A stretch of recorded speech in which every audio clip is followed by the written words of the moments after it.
Greetings, everyone. This is Rock and Roll Spot coming at you with the weekly comic book roundup. We've covered most of this week's Marvel books. Now it's going to wrap things up for the most part with Marvel, as well as cover a couple other publishers. Kicking things off, we've got Star Wars Obi-Wan number 4. Where we left off, the storm had arrived, and Obi-Wan was reflecting on his past. This issue, he recalls yet another point during the Clone Wars, reflecting on those some of the earlier days of the Clone Wars, and namely when he and Anakin being called away from the front lines for a secret mission, a mission that was not even trusted on comms, no matter how secure the comms may have been. Apparently, however,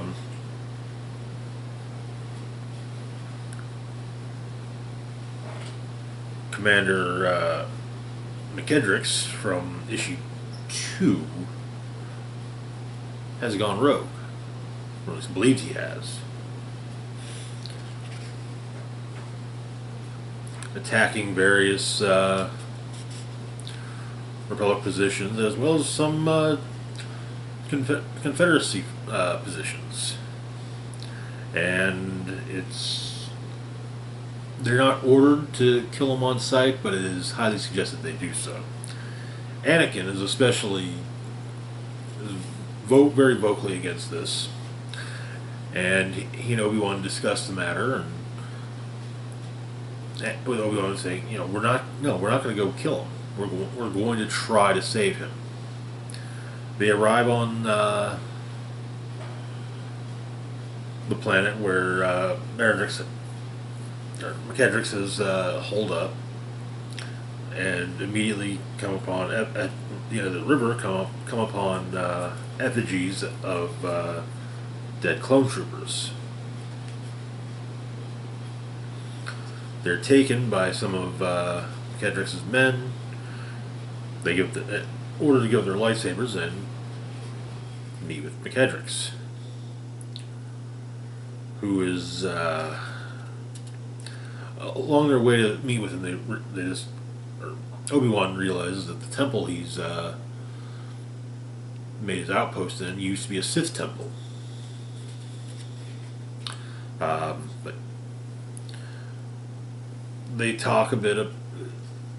Apparently, however, he's had I don't want to say a psychotic break, but something of a mental break, and Obi-Wan tries to reason with him, but McKendricks lunges out with his sword, and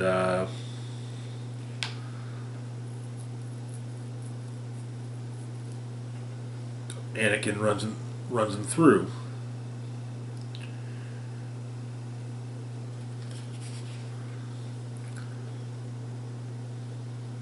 They're with him to the end, and Obi-Wan comforts Anakin to basically kind of saying, hey, look,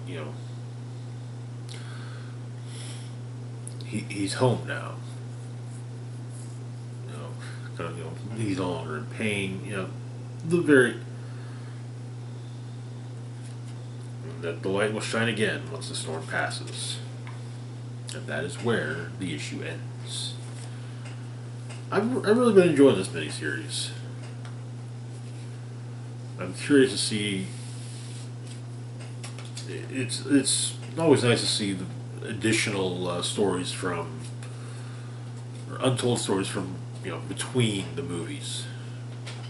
Anyway, moving on to our next book, headed on to the distinguished competition, we've got the Harley Quinn 2022 Annual, which, as you may have seen in the thumbnail, has a variant cover based on the cover to Batman number 612, the first part of Jeff Loeb and Jim Lee's Hush story.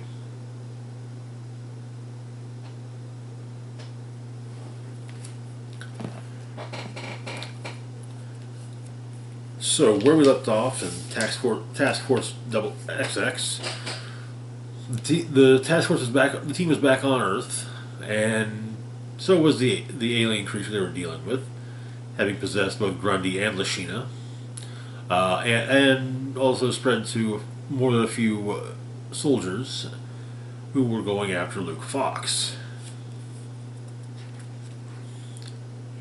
whose connection to the entity was fully revealed, and he also gave the task force some extra weapons, some new weapons that were designed to potentially take care of the creature. But and Luke himself had made a new suit. So they deal with the soldiers, with it advised to not do so lethally, which they managed to pull off. And they realize that, however, the soldiers outside Luke Fox's place are a distraction. And Luke Fox realizes that they're going after Blackgate, or that the alien's going to go after Blackgate, which it does. Shortly after, one of the guards tells another guard about Invasion of the Body Snatchers, or rather, the mid-90s remake of Invasion of the Body Snatchers called simply Body Snatchers.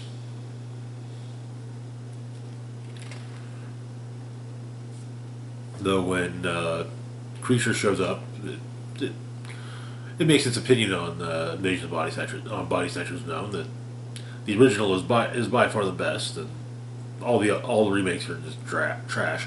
To which I'd say no, the 1978 remake is as good, if not superior, to the original. But anyway, the alien entity takes over the guards and inmates, and so Task Force XX breaks into Blackgate, and it turns out that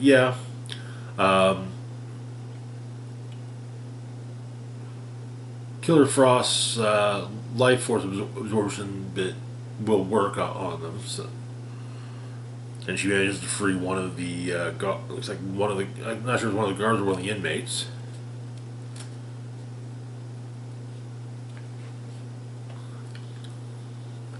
But the various of them do seem to work well with the creatures. But Killer Whale shows up, and Harley, Killer Frost, and Verdict have to deal with him. All while Harley's making whale puns. But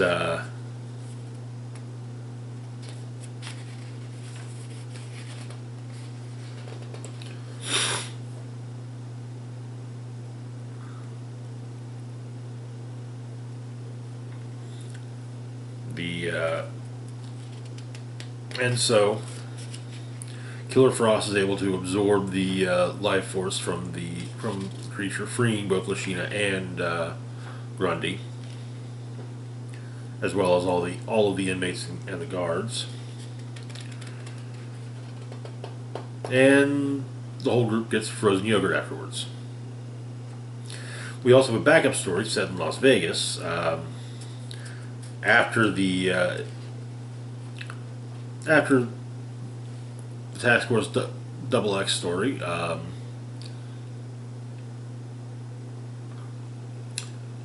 Harley took the money she was paid and went to Vegas,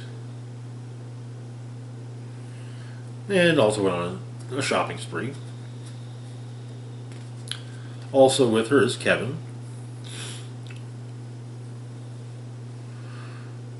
And they're talking, and Harley just maybe be fun to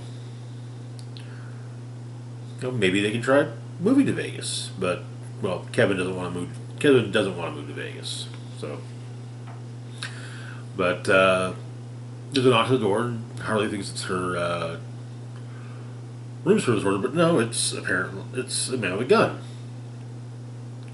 asking for something from Harley, vaguely, but takes the guy down and discovers that the guy's a Fed. And starts to wonder, so she asks, you know, what's the Fed doing here? Apparently, the last little bit of the creature is with Harley, kind of as a pet.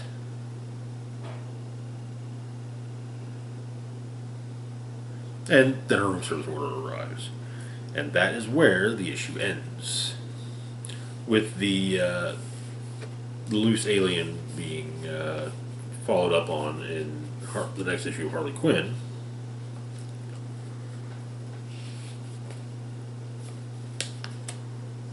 I swear, sometimes these modern rags can be a pain.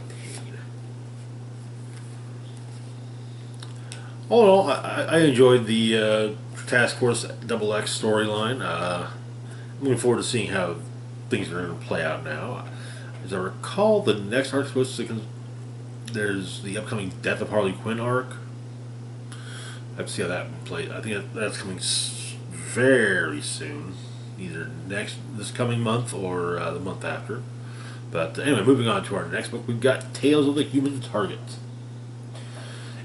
This is kind of a a little supplemental one shot to kind of keep people interested in the Human Target miniseries. It's a real simple premise. The one shot's premise is simple. The various members of the JLI are talk about their encounters with the Human Target, their past encounters with them. Guy apparently some rich guy got hit by a car and some rich guy's car was hit by a bus and he ended up becoming part of the Church of Blood and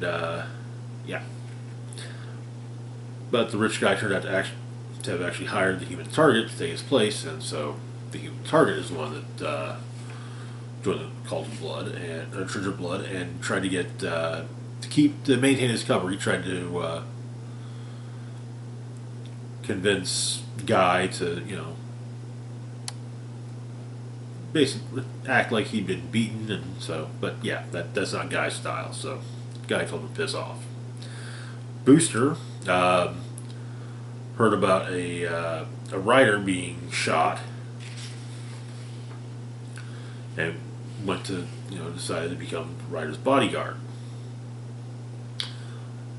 The writer was trying to fake his death and hired the Human Target to appear to die publicly. And Booster basically let that happen publicly.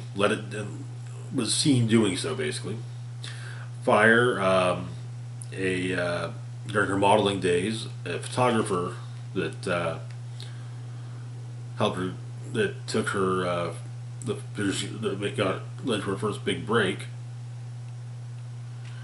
was shot, and she stayed with him, and so he didn't. Then he seemed to die, and she continued to stay with him. After he was buried, he dug himself out of the grave and explained that no, your photographer friend hired me to take his place because he heard someone was coming after him.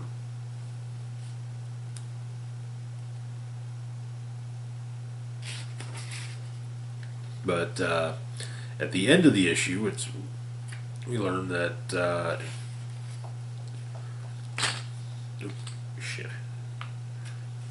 the person that they're all telling these stories to is none other than Ice.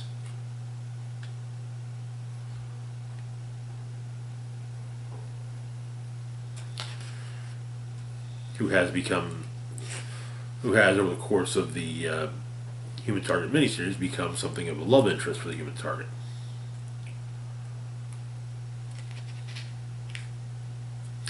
But it does make for an interesting, group of stories.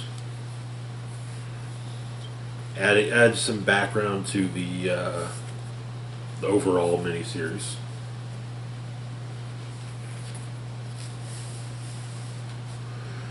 And makes one wonder at what point I asked everyone about Chance. Moving on to our last book for the moment, we've got House of Slaughter number 8. Where we left off, a hunter named Edwin was adrift in a lake while investigating a possible monster near a sleepaway camp.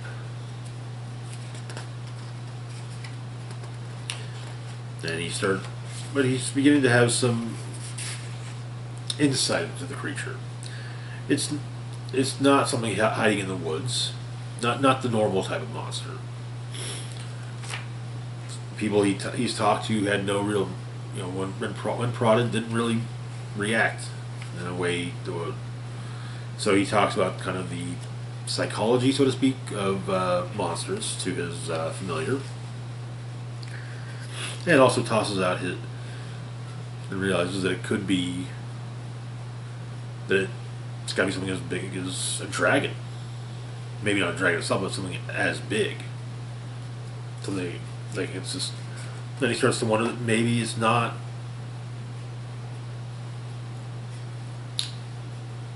encouraged by fear, but something else. Remembering an old case file, which he can't seem to find among the files he's got.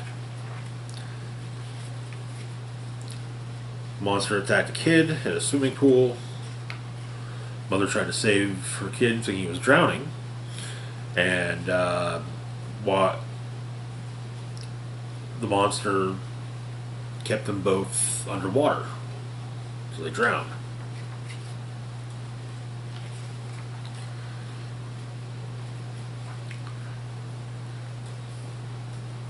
And so he's trying to figure out, basically make it all make sense.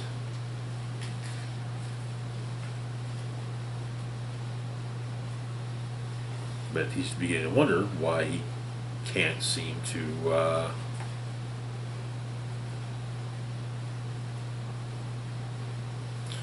remember much about the file. And that is where the issue ends. House of Slaughter's been honestly been strong since issue 1, so.